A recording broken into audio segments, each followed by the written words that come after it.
Jangan diremehkan, ini 7 prestasi Nami di One Piece.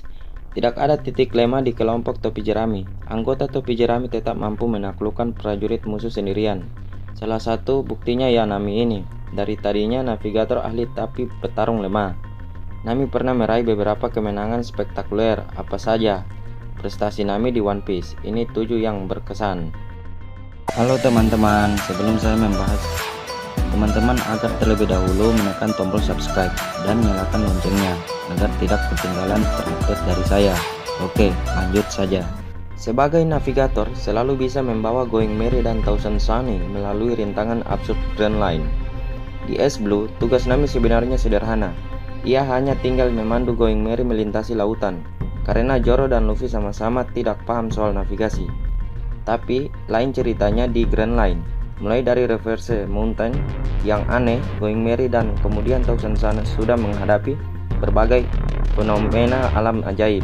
Fenomena-fenomena ini semakin gila begitu topi jerami mencapai New World. Meski begitu, dan meski ia juga kadang panik atau bingung, Nami selalu bisa membantu Thousand Sunny hingga kapalnya kembali mencapai perairan tenang. Di Alabasta, pernah mengalahkan Miss Double Finger dengan senjata yang belum ia kuasai. Nami adalah navigator tak ternilai bagi topi jerami, tapi dia bukan petarung. Sebelum alur Alabasta, Nami dan tongkatnya tidak berguna saat Luffy harus melawan petarung tangguh. Lalu Usopp membuatkan Climax. Sebenarnya perlengkapan ini dibuat untuk pesta, bukan untuk bertarung. Tapi fungsi Climax ternyata bisa dipahami dan dikuasai Nami berdasarkan kecerdasannya dan kemampuannya memahami cuaca. Tak tanggung-tanggung, Nami harus menggunakan Climax untuk menghadapi Miss Double Finger. Double Finger ini adalah mitra dari Mr. One yang kuat sekali itu. Tapi ujung-ujungnya Nami bisa menang meski saat itu ia baru mencoba memahami senjata barunya. Di Enies Lobby, bisa mengalahkan seorang agen CP9 yang menggunakan Rokushiki. Seluruh agen CP9 bisa menggunakan teknik pembunuh Rokushiki. Untuk menghadapi teknik itu, Zoro ujung-ujungnya mengerahkan Asura. Luffy menciptakan teknik Gear, sementara Sanji mengaktifkan Double Jump. Pada dasarnya Nami tidak pernah menciptakan teknik tempur seperti Luffy, Sanji, dan Zoro. Untuk menghadapi pengguna Rokushiki, Nami pun sebenarnya sempat dilumpuhkan Kalifa. Tapi terbantu oleh amukan Chopper, Nami kemudian dapat mengatasi Kalifa dengan Climax Tech-nya, sebuah prestasi yang luar biasa. Menyerang Big Mom dengan petir yang menyakiti Sang Yonko. Dari segi kekuatan, Jinbei sepertinya setara atau melebihi Zoro dan Sanji. Jadi begitu Jinbei mampu memukul Big Mom hingga dia nyaris terlempar ke laut, itu tak mengherankan.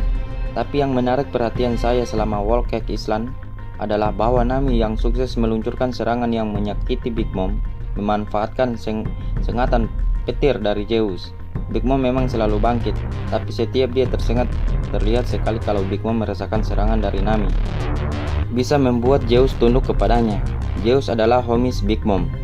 Awan yang jadi hidup karena diberikan potongan jiwa dari Big Mom sendiri, ini membuat Zeus tidak bisa dengan mudah ditaklukkan oleh Brook.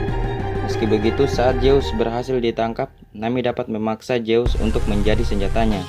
Nami pun di Wano memanfaatkan Zeus sebagai senjata yang berguna, seperti yang ia perlihatkan di manga saat diserang di kastil Orochi. Selalu bisa diandalkan untuk mengurangi jumlah prajurit musuh. Nami mungkin bukan salah satu petarung utama topi jerami, tapi dia tetap bisa diandalkan untuk mengurangi jumlah prajurit musuh. Dengan Thunderbolt Tempo, Storm Cold Rod, atau serangan mengandalkan Zeus, Nami selalu bisa menyengat banyak prajurit musuh sekaligus. Happiness Punch, Nami pernah membuat Luffy mimisan. Di Alabasta, Nami pernah melepas handuknya, membuat semua pengintipnya KO. Ini termasuk Luffy. Sanji yang genit terpengaruh sih tak mengherankan. Tapi Luffy adalah karakter One Piece yang biasanya tak tertarik dengan hal-hal berbau seksual. Luffy juga kemudian pernah berjumpa dengan Boa Hancock saat Hancock mandi. Tapi Luffy begitu tak terpengaruh oleh Hancock, hingga dia tak bisa dijadikan batu. Jadi apakah menurut Luffy Nami lebih menarik dari Hancock? Sebuah kemungkinan yang menarik. Ini 7 prestasi Nami di One Piece. Gimana menurut kamu? Adakah prestasi lain yang harusnya ada di daftar ini?